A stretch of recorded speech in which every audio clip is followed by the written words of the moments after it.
Right then, so I'm doing another one of my little videos whilst we're in lockdown, and this is in a series of videos I'm doing on what I refer to as kind of real world fuel economy.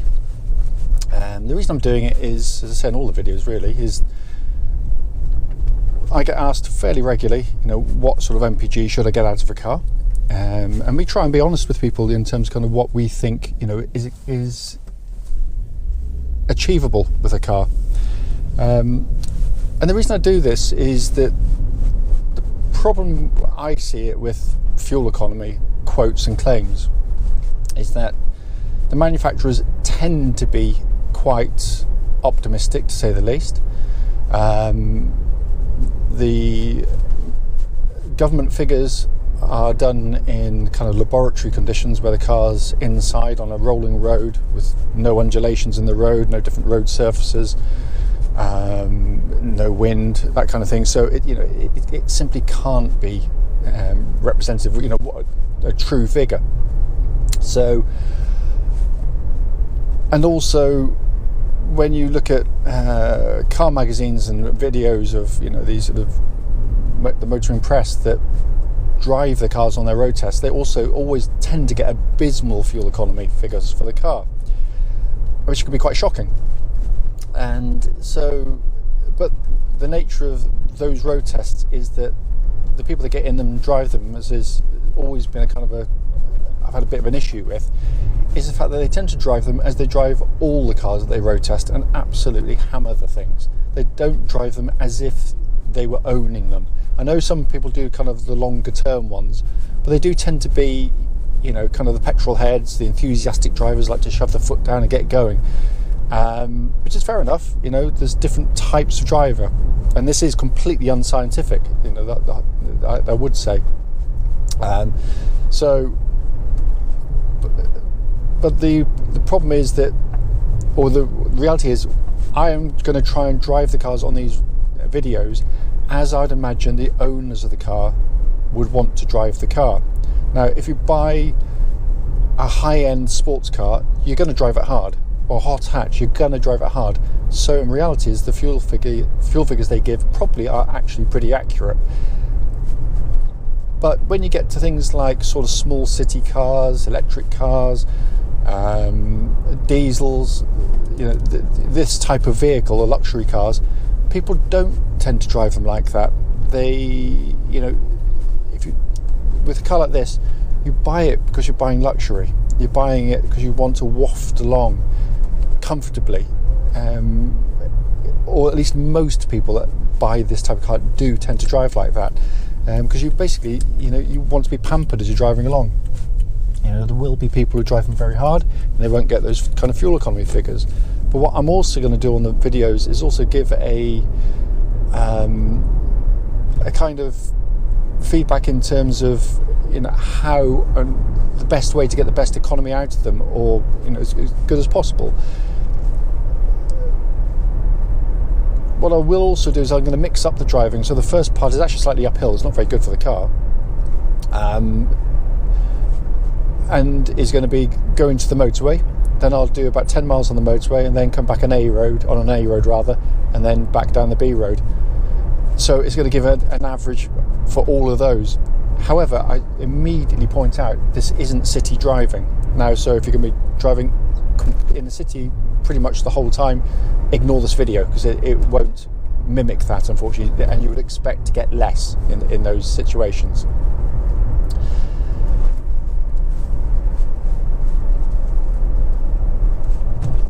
So coming to driving the car, I should point out, I will be sticking to the speed limits, not going less than speed limits where I can help when I can, but what I won't do is dawdle. I'm going to put my foot down and get up to the speed. So I'm not going to try and kind of cheat to get the best economy I possibly can. I want to get, as I said, a feel for what I truly believe you'd expect to get out of the vehicle.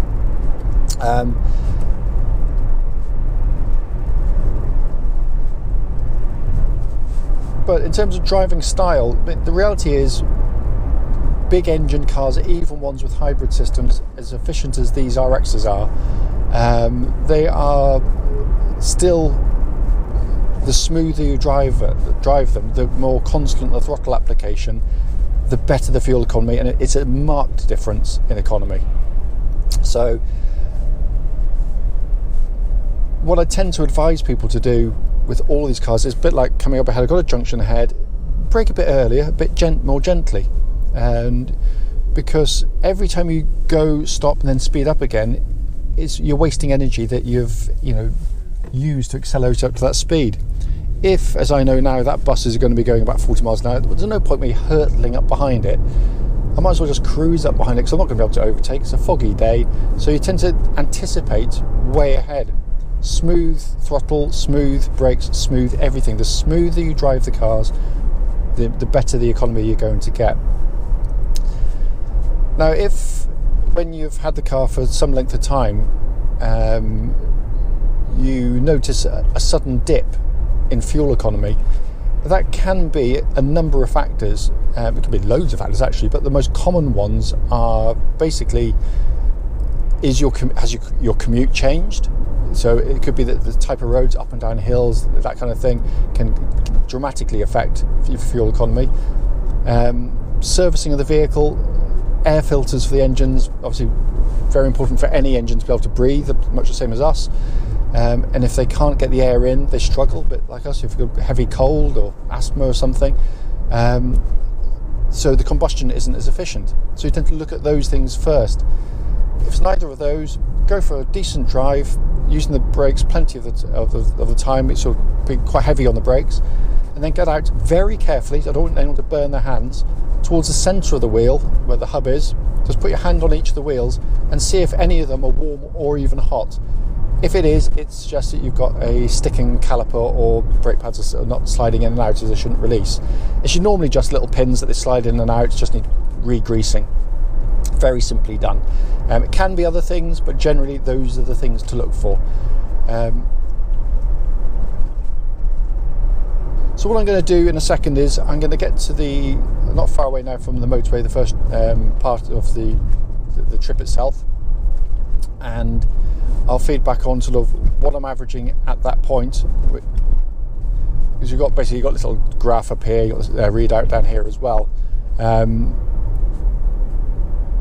then I'll give an update when I'm on the motorway, and also when I'm back on the main road. So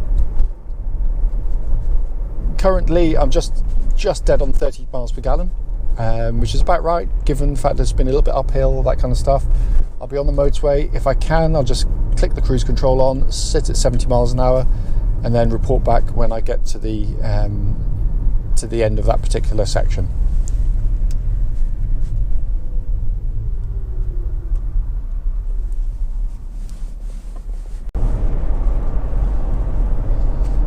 It's all right. I've now coming close to the end of the motorway section, and I should have pointed out, so when I said I'm going to stick to the speed limits, obviously the reason for that, I think, is it's only fair to the manufacturers. If I start sort of belting along, I think that's unrealistic, and if someone does exceed the speed limits, then obviously they can't complain about the economy. That's basically the way I see it. So basically we're going now for another 10 miles or so up the motorway.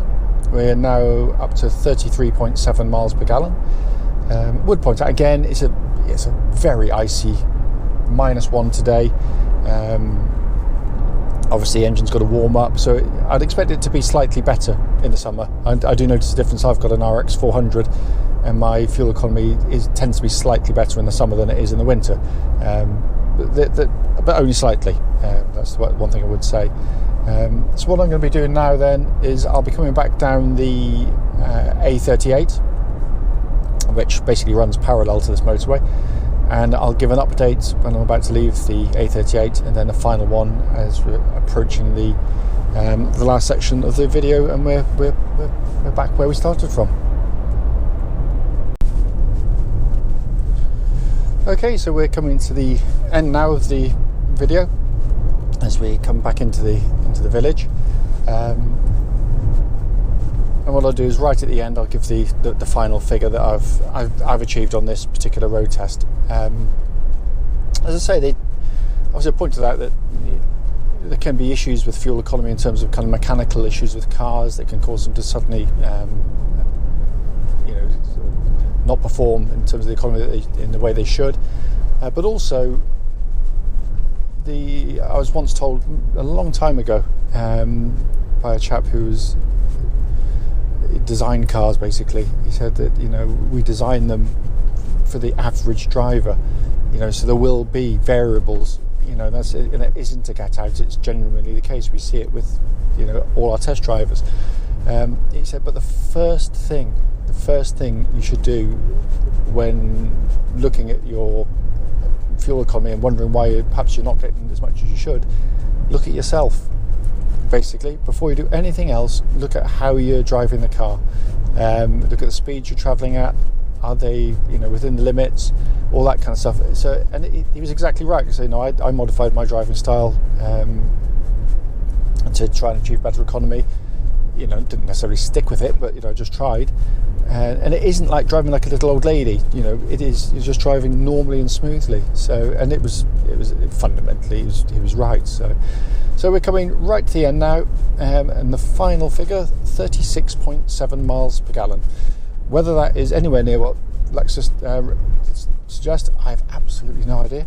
But that's the figure I got on this, as I repeat, completely unscientific road test and fuel economy test. If it's been of any help at all, that's absolutely fabulous. If not, I'm sorry.